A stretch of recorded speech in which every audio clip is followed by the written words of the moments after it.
The kitchen faucet had been dripping for 3 weeks, each drop a small reminder of another thing I couldn't afford to fix properly. After 12 hours on the factory floor, my hands were still steady enough to work the wrench, even if my back protested every movement. The house was quiet except for the soft murmur of the television in the living room where Marissa was watching her evening shows. Emma's voice carried down the hallway. "Dad, can you help me with this algebra problem?" I wiped my hands on the dish towel, leaving grease stains that would probably never come out. "Be right there, sweetheart," I called back. At 14, Emma had inherited her mother's quick mind and my stubborn determination. She sat cross-legged on her bed, textbooks spread before her, pencil marks covering the margins where she'd worked through failed attempts. "I keep getting the wrong answer," she said, frustration creeping into her voice. I settled beside her, my work boots still on, too tired to care about the bedspread. "Show me what you've got so far," I said gently. We worked through the problem together, my patient explanations filling the small bedroom. This was the part of my day I treasured most, when my exhaustion didn't matter, when the bills waiting on the kitchen counter faded into background noise, when I could still be the father who had answers. "Got it." Emma's face lit up. "Thanks, Dad." "Always," I said, kissing the top of her head. "Don't stay up too late." The shower was running when I returned to the kitchen, steam beginning to fog the bathroom door. Marissa's phone sat on the counter where she'd left it, screen dark and silent. 20 years of marriage had been built on trust. I'd never been the type to check her messages. The phone buzzed. I glanced toward the bathroom, then back at the screen. The message preview was visible. "Mike C. Can't wait to see you tonight. He'll be too tired to notice again." My hands moved without conscious thought, picking up the phone. The message was real. The red heart emoji burned into my retinas like a brand. I read it again, then a third time, my mind struggling to process the casual intimacy, the calculated cruelty of that final sentence. "He'll be too tired to notice again." The kitchen around me suddenly felt foreign. The refrigerator hummed too loudly. The dripping faucet I'd just fixed seemed to mock me with its steady rhythm. 20 years of marriage, of working double shifts to pay for Emma's braces and Tyler's football equipment, of believing that my dedication meant something. I set the phone down exactly where I'd found it, movements careful and deliberate. My hands weren't shaking. Not yet. That would come later, in the privacy of my garage, when the full weight of discovery finally settled into my bones. The shower was still running. Marissa was probably conditioning her hair, taking her time like she always did. I walked to the living room and sat heavily in my recliner, staring at the television without seeing it. My mind was already working, already calculating, already beginning to plan. I'd spent my entire adult life being the man who fixed things, who provided, who protected. Now I was going to learn how to be the man who dismantled everything I'd built, piece by careful piece. The water stopped running. I heard the shower door open, heard Marissa's footsteps on the bathroom tile. In a few minutes, she would emerge, fresh and clean and ready for her evening out. She would kiss my forehead and tell me she was meeting her book club, the same lie she'd been telling for months. But tonight, for the first time, I would know exactly what those words really meant. I woke at 5:30 a.m. as always, but instead of immediately heading to the shower, I lay still and watched my wife sleep. Marissa's face was peaceful, unmarked by guilt or shame. Her wedding ring caught the early morning light, the same ring I'd saved months to buy, working overtime to afford something worthy of the woman I thought I was marrying. At breakfast, Tyler barely looked up from his cereal. At 16, our son had developed the selective awareness common to teenagers, but I found myself studying his face, searching for signs of knowledge I'd previously missed. Tyler mentioned casually, not meeting my eyes, "Mom's got book club again tonight." My coffee cup paused halfway to my lips. "She's been going to a lot of meetings lately," I observed. "Yeah, well, They're reading some long book, Tyler said, his voice carefully neutral. Emma looked up from her toast. What book? She asked curiously. Tyler shrugged. Some romance thing. You know how Mom gets. The conversation continued around me, but I was no longer listening. I was cataloging. The way Tyler's shoulders tensed when he mentioned the book club, the way Emma's eyes flicked between her brother and me, the way Marissa hummed softly while packing her lunch. At work, I found myself unable to concentrate on the assembly line. My hands moved through familiar motions, but my mind was elsewhere, replaying conversations and moments I'd previously dismissed. Marissa's new gym membership 3 months ago, the expensive lingerie I'd found in the laundry, tags still attached, that she'd claimed was on sale, her sudden interest in wearing makeup to the grocery store. During lunch break, I sat in my truck and opened my phone. I'd never been good with technology, but desperation was a powerful teacher. I started with the basics. Mike C. A quick search revealed several possibilities, but only one made sense. Mike Chambers, owner of Chambers Development Group. The company website showed a man in his early 50s, silver-haired and confident, standing in front of a shopping center I recognized. The bio mentioned 3 commercial properties, a Mercedes dealership, and a home in Hillcrest Estates, the gated community where houses started at $500,000. I stared at the photo for a long time, memorizing the face of the man who could give my wife everything I couldn't. Mike Chambers looked like success, like someone who'd never had to choose between fixing a faucet and buying groceries. That evening, I volunteered to do dishes while Marissa got ready for her book club.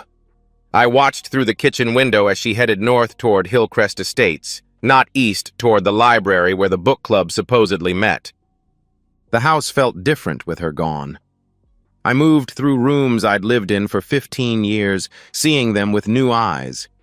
The family photos on the mantel suddenly seemed like lies, their smiling faces a carefully constructed fiction. I was sitting in my recliner pretending to watch the news when Tyler and Emma settled onto the couch. They spoke in low voices, the kind of careful conversation that stopped when parents entered the room. Emma whispered, "Do you think Dad knows?" I kept my eyes on the television, expression unchanged. Tyler's voice was equally quiet. "Knows what?" "About Mom and that guy. I saw his car in our driveway last Tuesday when I came home from school," Emma revealed. "You didn't tell anyone, did you?" Tyler asked urgently. "No, but Tyler, Dad works so hard, it's not fair," Emma said with concern. Tyler was quiet for a moment. "It's not our business, Em. Mom said she'd handle it." "But what if she doesn't? What if she just keeps lying?" Emma pressed. "Then that's between them," Tyler replied. "Dad's a grown man. He can take care of himself." My hands tightened on the armrests, but I didn't move, didn't speak. My own children had been living with this secret, carrying the weight of adult decisions they shouldn't have had to make. They'd been protecting me, treating me like someone too fragile to handle the truth. The worst part wasn't the betrayal. It was the pity. My own family had decided I was too weak, too pathetic to deserve honesty. When Marissa came home at 11:30, she kissed my forehead and told me about the book they were reading, a mystery novel about a detective who discovers his partner's corruption. "How was your evening?" she asked, settling into bed. "Quiet," I said. "Just spent time with the kids." She smiled and turned off the light. Within minutes, she was asleep. I lay in the darkness, listening to her breathing, and began to plan. The law office of Chen and Associates occupied the 3rd floor of a modest downtown building. Sarah Chen was younger than I'd expected, probably in her late 30s, with sharp eyes and a firm handshake that suggested she'd fought for everything she'd achieved. "Tell me about your situation, Mr. Reynolds," she said, settling behind her desk. I'd rehearsed this conversation dozens of times, but speaking the words aloud felt like swallowing broken glass. I kept my voice steady as I laid out the evidence. The text messages I'd photographed, the timeline of Marissa's absences, The financial records showing mysterious expenses. Sarah took notes without judgment, occasionally asking for clarification. When I finished, she set down her pen and leaned back. "How long have you been married?" she asked. 20 years. Next month would have been our anniversary, I replied. Children? 2. Tyler's 16, Emma's 14. She nodded. Oklahoma is a no-fault divorce state, which means adultery won't affect property division or custody. However, it can impact alimony decisions, especially if marital funds were used to support the affair. "What do you need from me?" I asked. "More evidence, photos, financial records, witness statements if possible. The more documentation you have, the stronger your position." She paused. "I have to ask, are you certain you want to proceed?" I thought about my children's whispered conversations, about Mike Chambers' Mercedes and gated community home, about 20 years of loyalty rewarded with casual cruelty. "I'm certain," I said firmly. The financial maneuvering began immediately. I opened a new checking account at a different bank, slowly transferring funds from our joint savings, money I'd earned through overtime and weekend shifts. I cashed out my 401k, accepting the penalties because I needed liquidity more than retirement security. Each transaction was documented, each decision carefully planned. I'd spent my adult life following rules, trusting systems, believing that hard work and honesty were enough. Now I was learning to think like my opponents, calculating, strategic, ruthless when necessary. The surveillance equipment was easier to obtain than I'd expected. Small cameras disguised as everyday objects, voice recorders that could be hidden in plain sight. I installed them methodically, turning my own home into an evidence-gathering operation. The moral complexity wasn't lost on me. I was violating privacy, betraying trust, but the irony was bitter. My wife had already betrayed everything sacred about our marriage. The recordings revealed more than I'd expected. Marissa's phone conversations with Mike were intimate, casual, filled with references to their future together. She talked about the house they'd buy, the trips they'd take, the life they'd build once the situation with James was resolved. "He's so exhausted all the time," she said during one recorded call. "He comes home from work and just sits in that chair like an old man. I can't remember the last time we had a real conversation." Mike's voice was smooth, confident. "You deserve better than that. You deserve someone who can actually provide for you." I listened to these conversations alone in my garage, methodically cataloging each revelation. The woman I'd married had been systematically erasing our life together, preparing for a future that didn't include me.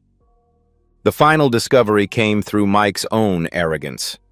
I'd been monitoring social media when I found posts from a woman named Jessica, 28 years old, blonde, employed at one of Mike's properties.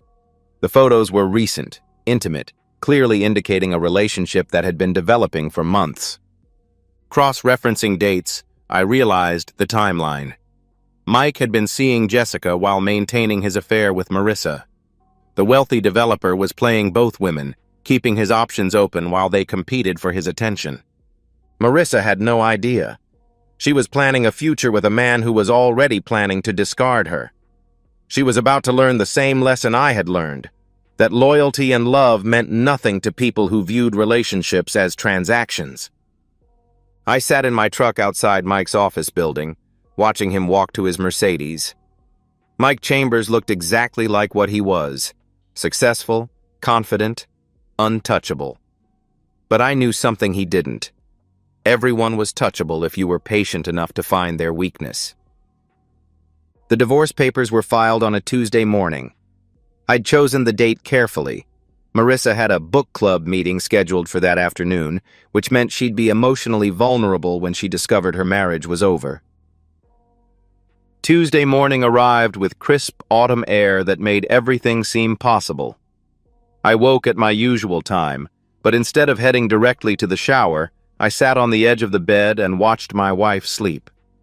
In a few hours, Marissa's life would be permanently altered, and she had no idea.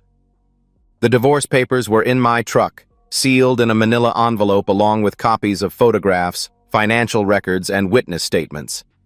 Sarah Chen had been thorough. The documentation was comprehensive, devastating, and legally bulletproof. At breakfast, Marissa hummed while making coffee, her mood bright with anticipation. She'd mentioned her book club meeting the night before, her voice carrying the excitement of a woman looking forward to seeing her lover. "I might be a little late tonight," she said, not meeting my eyes. "We're discussing the ending of our book, and you know how those discussions can run long." "What book are you reading?" I asked, testing her. "Oh, it's a mystery, something about betrayal and consequences." She smiled. "Quite gripping, actually." The irony was so perfect I almost laughed. Instead, I nodded and finished my coffee. I waited until she was in the shower before retrieving the envelope from my truck. I placed it on the kitchen counter, directly in front of the coffee maker where she would inevitably see it. The manila envelope looked innocuous enough, but its contents would detonate her carefully constructed fiction. "I'm heading to work," I called toward the bathroom. "Have a good day," she called back. I drove to the factory, punched in at my usual time, and went through the motions of my shift. My supervisor commented on my unusual focus, not knowing I was simply trying to occupy my mind until the inevitable phone call came. It arrived at 2:47 p.m. Marissa's voice was small, shaken. "James, I need to talk to you." "I'm at work," I replied curtly. "I know, but this is important. I came home for lunch and found... James, we need to discuss this." "There's nothing to discuss. The papers are self-explanatory," I said calmly. "How long have you known?" she asked. The question hung in the air between us. I could hear her breathing, could picture her standing in our kitchen, holding the evidence of her betrayal. "Long enough," I said finally.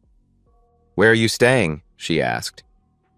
"That's my concern," I replied. "What about the kids?" "They'll have to choose for themselves. They're old enough to understand the situation." The silence stretched for nearly a minute. When Marissa spoke again, her voice was desperate. "We can work through this. People make mistakes. We can go to counseling. We can..." "No," I said, my voice calm, final. "We can't." I hung up and returned to my workstation. My hands were steady, my mind clear. The first phase was complete. The financial devastation was already in motion. I'd been systematically removing my contributions from our joint accounts for weeks, leaving behind only the minimum required to avoid triggering alerts. The mortgage payment was due in 5 days, a payment that had always come from my account, but which now would be Marissa's responsibility alone. The house they'd lived in for 15 years, the house where she'd entertained her lover while I worked double shifts, was now entirely her burden. On a part-time teacher's salary, she'd never be able to afford the payments. That evening, I sat in my new apartment, a modest one-bedroom place across town that I'd rented the previous week. The furniture was minimal, but it was mine. Every stick of it had been purchased with my own money, without consultation or compromise. My phone rang constantly. Marissa, Tyler, Emma, even my mother-in-law. I answered none of them. The social destruction was already beginning. I hadn't engaged in petty gossip. I'd simply allowed the truth to circulate through channels it naturally followed.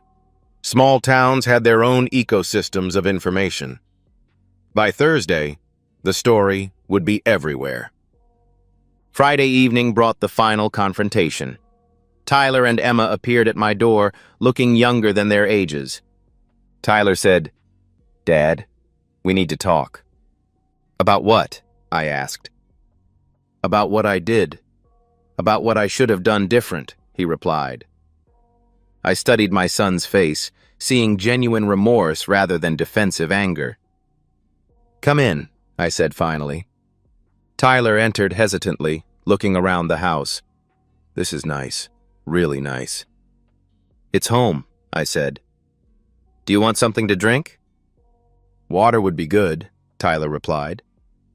We sat in the living room, the space quiet except for the tick of the wall clock.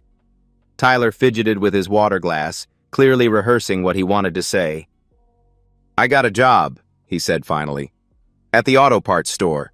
It's not much, but it's helping Mom with bills." I nodded. "That's good. Work is good for you." "I've been thinking about what you said, about loyalty and choices." Tyler looked up from his glass. "You were right. I chose to protect Mom's lies instead of being honest with you." "Why?" I asked simply. "Because I was scared. Because I didn't want our family to break up. Because I thought if I just ignored it, maybe it would go away," he admitted. I recognized the logic, the same magical thinking that had kept me from confronting Marissa's deception for longer than I should have. "I know I can't take it back," Tyler continued, "but I want you to know that I understand now. I understand why you couldn't just forgive and forget. I understand why you had to leave." "Do you?" I asked. "Yeah. Because staying would have meant accepting that we all thought you were too weak to handle the truth. And you're not weak, Dad. You're the strongest person I know." The words hung in the air between us. I saw my son not as the teenager who'd betrayed my trust, but as a young man beginning to understand the complexity of adult relationships. "I've missed you," Tyler said quietly. "I've missed having a dad." "I haven't stopped being your dad," I replied. "But I can't be the same dad I was before. That person trusted too easily, forgave too quickly, and let other people make decisions about his life." "What kind of dad can you be?" Tyler asked. I considered the question. "An honest one. A dad who expects honesty in return. A dad who loves you enough to let you face the consequences of your choices, even when it's hard." Tyler nodded slowly. "I think I'd like that." We talked for another hour, carefully navigating the changed landscape of our relationship. When Tyler left, he hugged me for the first time in months. Not the casual embrace of obligation, but the genuine connection of two people choosing to rebuild something that had been broken. I stood on my porch and watched my son drive away. The reconciliation wasn't complete. Trust would be rebuilt slowly, through actions rather than words, but it was a beginning. The revenge was complete not because I'd destroyed my enemies, but because I'd refused to let their betrayal destroy me. 2 years after the divorce, I was refinishing the hardwood floors in my living room when the mail arrived. Among the bills was a letter from Tyler, postmarked from the state university where he'd started his freshman year. I set aside my sandpaper and opened the envelope. "Dad, I know it's been a while since we talked, but I wanted to tell you about something that happened last week. My roommate found out his girlfriend was cheating on him, and he asked me what he should do. I told him to talk to you. I know that sounds weird, but I've been thinking a lot about what you went through, and I realized that you handled an impossible situation with more dignity than anyone had a right to expect. You didn't scream or beg or try to hurt people just to hurt them. You just protected yourself and rebuilt your life. I'm learning that being a man isn't about being tough or strong or any of that stuff. It's about being honest, even when honesty costs you everything. It's about taking responsibility for your choices and letting other people take responsibility for theirs. I'm proud to be your son. I'm proud to tell people about the man who raised me, even if I didn't always appreciate what he was teaching me. I hope you'll come to my graduation. I know it's still 3.5 years away, but I want you there. Love, Tyler." I read the letter twice, then folded it carefully and placed it in the drawer where I kept important documents. Outside, the afternoon sun was casting long shadows across my yard, highlighting the garden I'd planted and the fence I'd built to define my property lines. My phone buzzed with a text from an unknown number. "James, this is Marissa. I know you probably don't want to hear from me, but I wanted to apologize. I've been going to therapy, and I'm starting to understand how much I hurt you. I don't expect forgiveness, but I needed you to know that I'm sorry." I stared at the message for a long moment, then deleted it without responding. Some conversations belonged to the past, and some apologies came too late to matter. The phone rang as I was preparing dinner. Tyler's name appeared on the screen.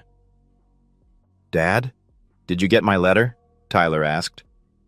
"I did. It meant a lot," I replied. "I meant every word.